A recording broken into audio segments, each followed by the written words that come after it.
सर्वेभ्यो नमः।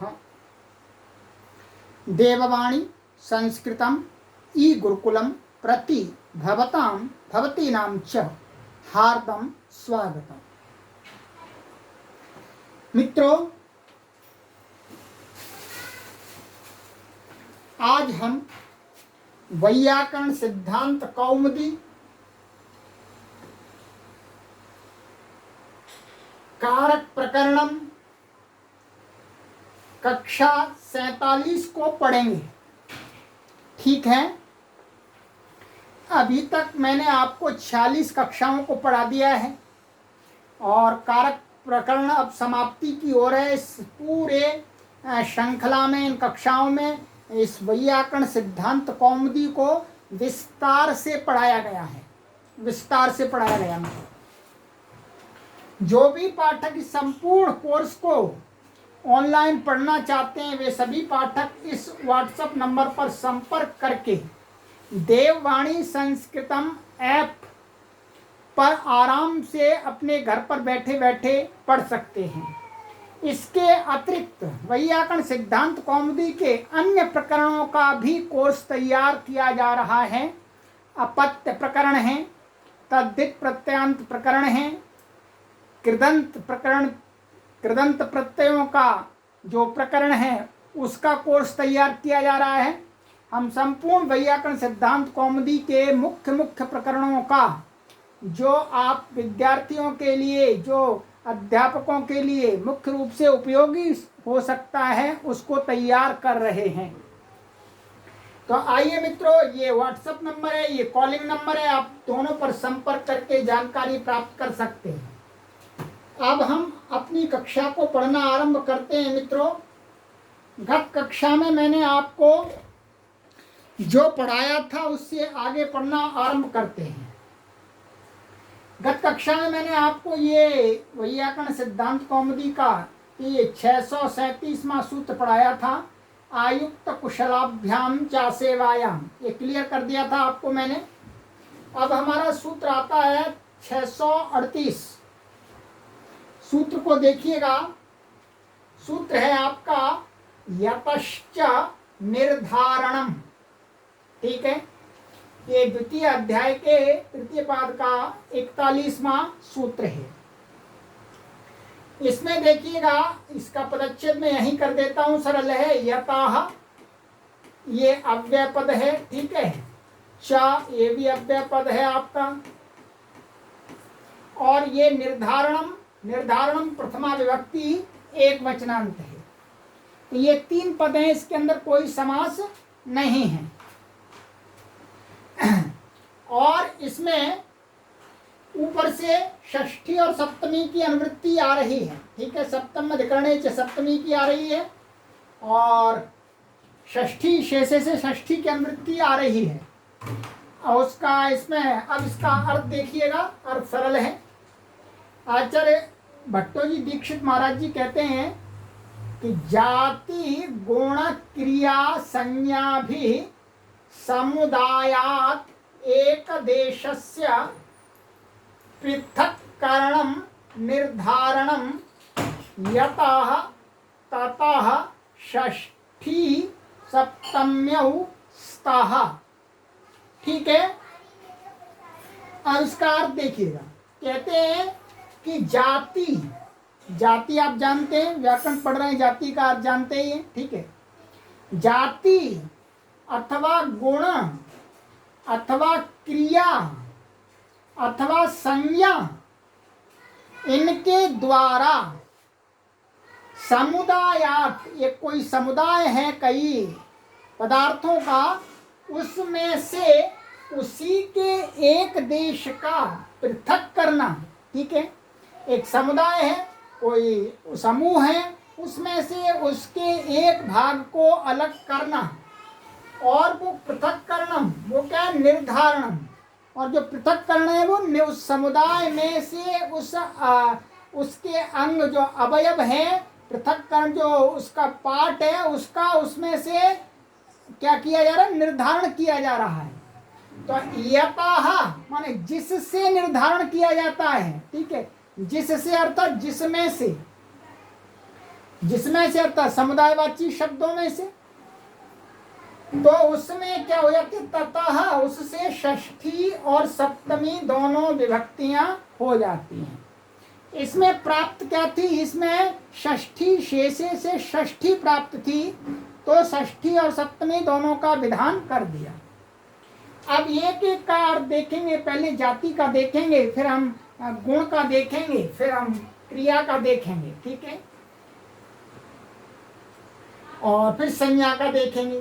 तो देखिएगा, कहते हैं नृणाम नृषु वा द्विजाः श्रेष्ठः। देखिएगा, तो यहां पर क्या है, नृणाम। नृणाम माने जो मनुष्य हैं, मनुष्यों में जो द्विजाः, द्विजाः का अर्थ यहाँ पर ब्राह्मण लिया है। ब्राह्मण माने विद्वान। विद्वान क्या होता है, श्रेष्ठ होता है। देखिए, नृणाम माने मनुष्य, जो विद्वान लोग होते हैं, ब्राह्मण लोग होते हैं, वो भी मनुष्य के मनुष्य समुदाय के ही अवयव हैं। परंतु उस मनुष्य समुदाय में से उस ब्राह्मण के कैटेगरी के जो लोग हैं, विद्वान कैटेगरी के जो लोग हैं, उनको अलग किया जा रहा है, उनकी श्रेष्ठता बताई जा रही है। तो इसलिए किन में से बताई जा रही है, मनुष्यों में से। तो नरी का षष्ठी का बहुवचन नृणाम और सप्तमी का नृषु, ये बन गया, ठीक है। तो द्विजाः श्रेष्ठः, ये किसका हो गया, ये आपका हो गया है जाति का। जाति माना है इन्होंने, द्विज को जाति मान करके इन्होंने यहाँ पर उदाहरण दिया है, ठीक है। वैसे तो मनुष्य जाति है वास्तव में, परंतु यहाँ पर इन्होंने द्विज को जाति मान करके उदाहरण बनाया है, ठीक है। तो ये जाति के द्वारा, माने द्विज जाति के द्वारा समुदाय में से उसको अलग दिखाया जा रहा है कि ये श्रेष्ठ है। तो इसलिए इसमें जिसमें से दिखाया गया उसमें षष्ठी या सप्तमी हो गई। अब दूसरा उदाहरण है गुण का। गुण के द्वारा उसका पृथक्करण किया जा रहा है। गवाम गोषु व कृष्णा बहुक्षीरा के, जो गौओं में काली गाय, ठीक है, काली गाय होती है, काले गुण वाली गाय होती है, वो क्या होती है, बहुक्षीरा माने बहुत अधिक दूध देने वाली होती है। तो यहाँ गौओं में से काली गाय का गुण के द्वारा, माने उसका कृष्णत्व गुण है एक, तो उसके द्वारा यहाँ पर निर्धारण किया जा रहा है समुदाय में से। तो समुदायवाची शब्द गो में षष्ठी भी कर दी, गौ और सप्तमी भी कर दी इसी सूत्र से, ठीक है। आगे तीसरा उदाहरण है क्रिया का। गच्छताम गच्छत्सु वा धावन शीघ्रः, माने दौड़ते हुए में, जो गच्छता दौड़ते नहीं, जाते हुए लोगों में से जो धावन तेजी से दौड़ता हुआ व्यक्ति क्या कहलाता है, शीघ्र। तो यहाँ पर क्या है, ये धावन क्रिया के द्वारा उसको एक व्यक्ति को अर्थात दौड़ने वाले को, धावक को बताया जा रहा है। किसमें से, जो गमन करने वाले, गमन क्रिया को करने वाले हैं, उनमें जो धावन गमन क्रिया को करता है वो शीघ्र कहलाता है, अर्थात तेजी से दौड़ने वाला कहलाता है। तो एक क्रिया के द्वारा पृथक्करण है धावन, धावन क्रिया के द्वारा। चौथा उदाहरण इन्होंने दिया संज्ञा के द्वारा।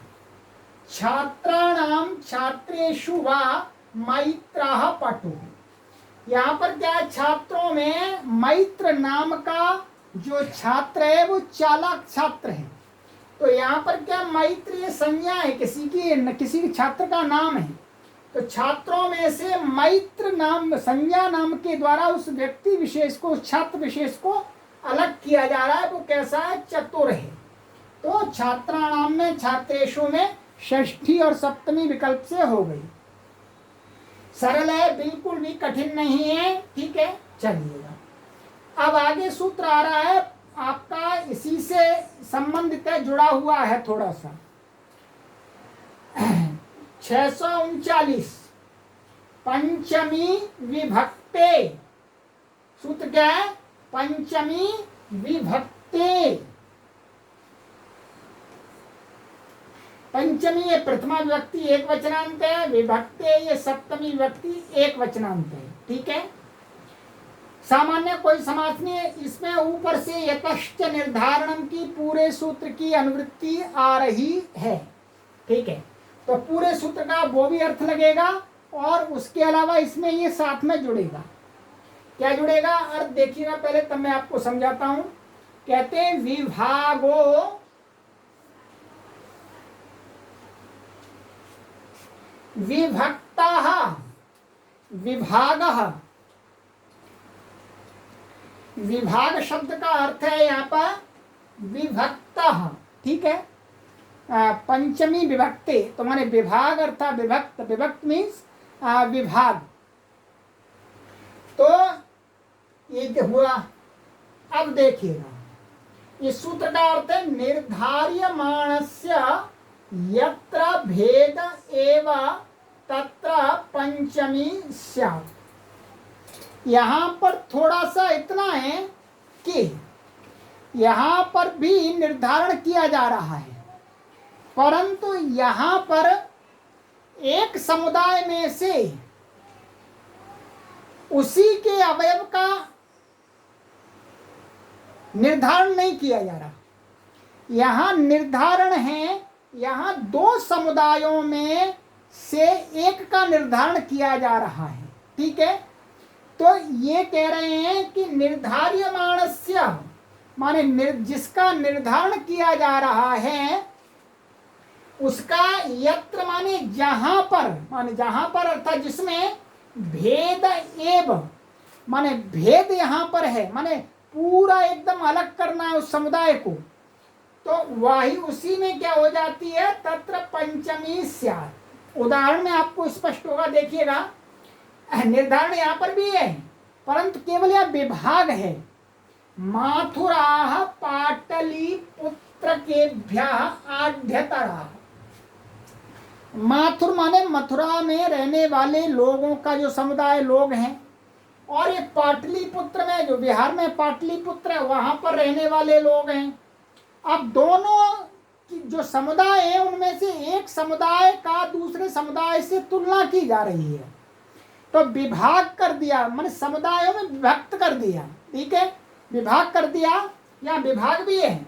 वहां पर पहले वाले में ये था कि एक समुदाय में से ही उसी के अवयव एक का निर्धारण करके उसका पृथक्करण किया जा रहा था।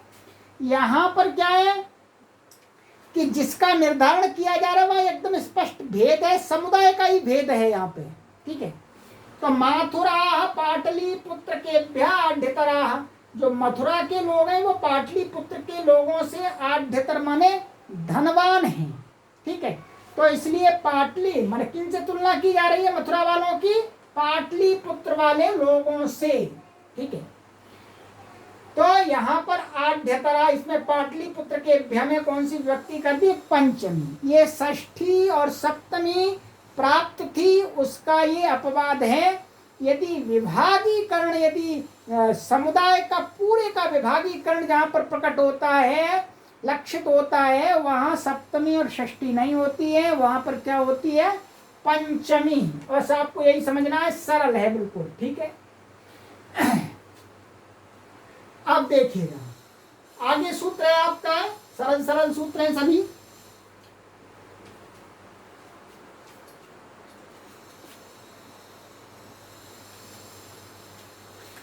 छह 640 साधु निपुणाभ्याम अर्चायाम सप्तम्य प्रत्यय। ये द्वितीय अध्याय के तृतीय पाद का 43वां सूत्र है। ठीक है, इसमें समास देख लेते हैं, पदच्छेद देख लेते हैं, फिर इसको पढ़ेंगे।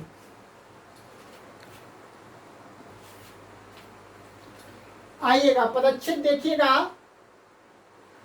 साधु निपुणाभ्याम तृतीय विभक्ति द्विवचनांतम, अर्चायाम सप्तमी विभक्ति एक वचनांतम, सप्तमी प्रथमा विभक्ति एक वचनांतम, अप्रत्यय षष्ठी विभक्ति एक वचनांतम।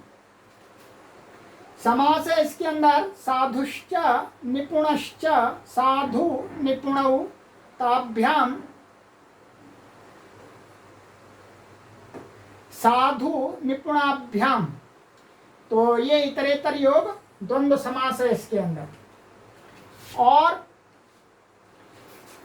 न प्रति ही अप्रति ही तस्या अप्रतेः ये नहीं तत्पुरुष समास है इसके अंदर। प्रति बने ये प्रति उपसर्ग है, प्रति उपसर्ग नहीं होना। ठीक है, चलिएगा अब इसका अर्थ देखते हैं। आचार्य भट्टोजी दीक्षित महाराज जी क्या कहते हैं इसका अर्थ। कहते हैं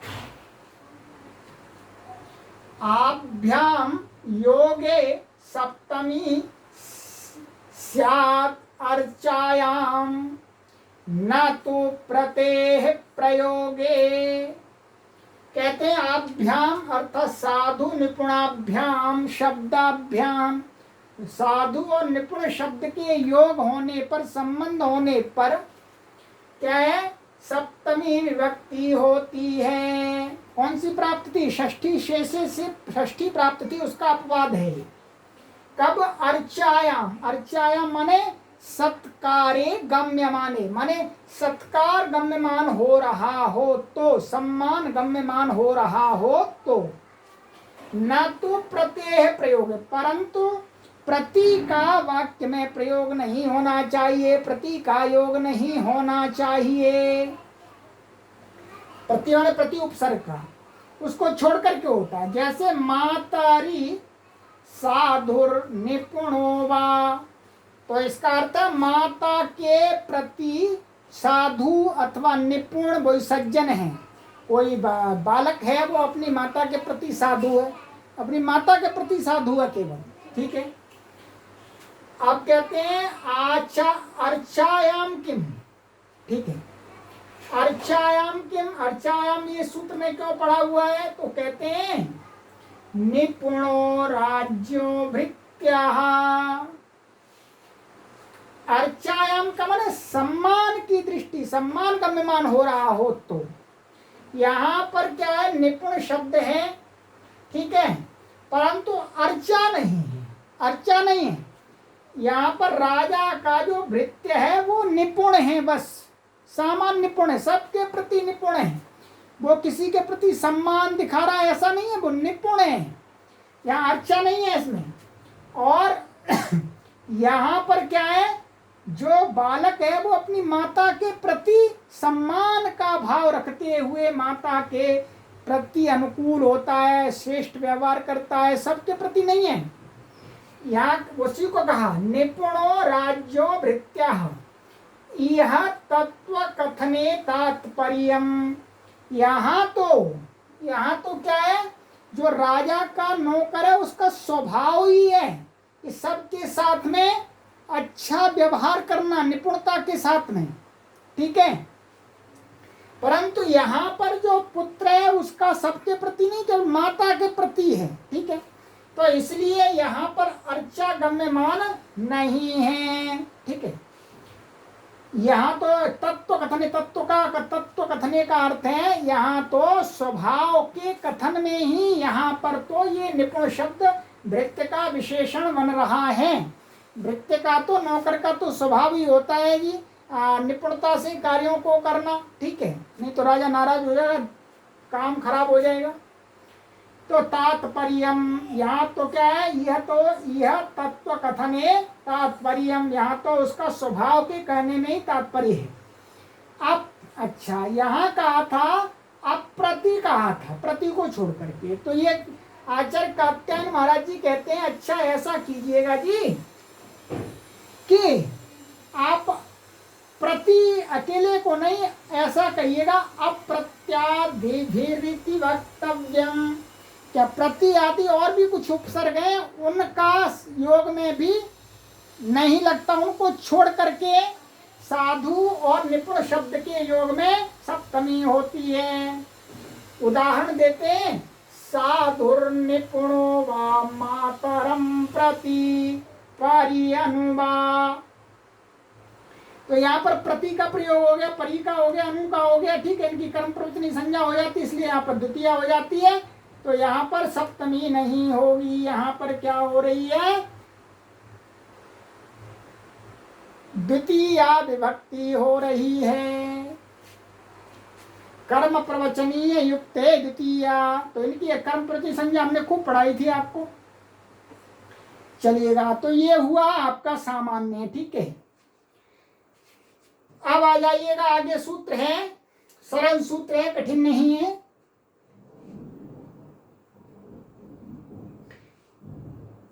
छह 641 प्रसितोत्सुकाभ्याम तृतीया च, द्वितीय अध्याय के तीसरे पाठ का 44वां सूत्र है मित्रों। कहते हैं, ये देखिए पदच्छेद यही देख लीजिएगा, प्रसितोत्सुकाभ्याम, ये क्या है आपका तृतीय विभक्ति द्विवचनांत है, ठीक है। और तृतीय प्रथमा विभक्ति एक वचनांत है, चा ये अव्यय पद है आपका, यही हो गया काम, ठीक है। इसमें समास है, समास में आपको यही दिखला देता हूं, ठीक है। चलिएगा, समास क्या, प्रसितश्च उत्सुकश्च प्रसितोत्सुकौ और ताभ्याम प्रसितोत्सुकाभ्याम, इतरेतर योग द्वंद्व समास हो गए, लिखने की जरूरत भी नहीं पड़ी, क्योंकि अब तो आप अपना समझने लगे, बिना लिखे ही कार्य हो जाता है। क्या, प्रसितश्च उत्सुकश्च प्रसितोत्सुकौ ताभ्याम प्रसितोत्सुकाभ्याम, कौन सा समास हो गया जी, इतरेतर योग द्वंद्व। चलिएगा, इसमें ऊपर से च के कारण से सप्तमी आ जाएगी, ठीक है। अर्थ देखिएगा, कहते हैं भट्टोजी दीक्षित महाराज जी, आभ्याम योगे तृतीया स्यात् चात् सप्तमी। आभ्याम माने प्रसिद्ध शब्द और उत्सुक शब्द, इनके योग में क्या है, तृतीय विभक्ति होती है अथवा सप्तमी होती है, दोनों ही हो जाती है, अथवा नहीं अर्थात दोनों ही हो जाती हैं। आप कोई भी कर सकते हैं। प्रसिताः उत्सुको वा हरिणा हरऊ वा, प्रसिद्ध का अर्थ हुआ है लगा हुआ, लगा हुआ एकदम उसी में, जिसको कह सकते हैं उसी में लगा हुआ, संलग्न एकदम। और एक वही उत्सुक है, उत्सुक का भी अर्थ वही होता है लगना। तो जैसे प्रसिताः उत्सुको वा हरिणा और हरऊ, ये तृतीया हो गई, ये सप्तमी, माने हरि में एकदम हरि के भजन में लगा हुआ व्यक्ति उत्सुक प्रसितः, और ऐसे उत्सुक, तो हरि में लगा हुआ है, इसलिए क्या हरि के साथ में इनका योग है, तो हरिणा में तृतीया हो गई, हरऊ में सप्तमी हो गई है, सामान्य है, ठीक है। चलिएगा,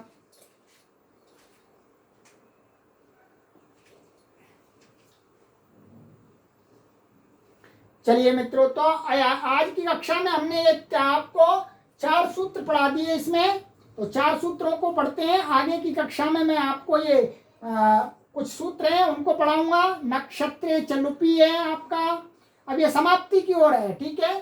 1 2 3 4 और आपके 5 सूत्र और हैं, तो 5 सूत्र हम शायद 2 कक्षाओं में आपका पूर्ण कर देंगे मित्रों, ठीक है, क्योंकि बड़ी वीडियो बनाना अच्छा नहीं है मित्रों। तो चलिएगा, आज की कक्षा में हमने ये सूत्र आपको पढ़ाए और आगे की कक्षा में आपसे मिलते हैं नक्षत्रे च लुपी के साथ में। और आप हमारे साथ में जुड़े रहिएगा, हमारे व्हाट्सएप समूह से जुड़ जाइएगा, देववाणी संस्कृतम, और ये कॉलिंग नंबर है, इस पर हम संस्कृत शिक्षण की बहुत ही अल्प शुल्क में, सहयोग रूपी अल्प शुल्क में हजारों की संख्या में पाठकों को पढ़ाते हैं। ऑनलाइन लाइव कक्षाएं चलती हैं यूट्यूब पर, तो आप उनमें भी भाग लेकर के संस्कृत भाषा के भी प्रकांड पंडित और पंडिता बन सकते हैं। चलिए मित्रों, इस कक्षा को यहीं विराम देते हैं, आगे की कक्षा में मिलते हैं। सर्वेभ्यो नमः।